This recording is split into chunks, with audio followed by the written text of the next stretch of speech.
بسم الله الرحمن الرحيم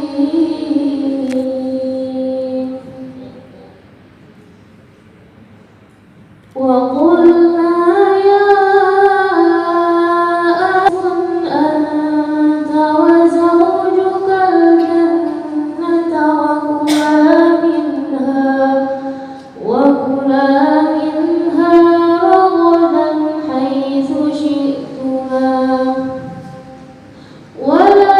تقربا هذه الشجرة فتكونا من الظالمين فأزلهما الشيطان عنها فأخرجهما مما كانا فيه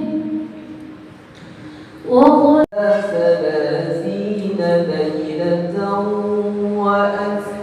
وأتممناها بعشر فتم ميقات ربه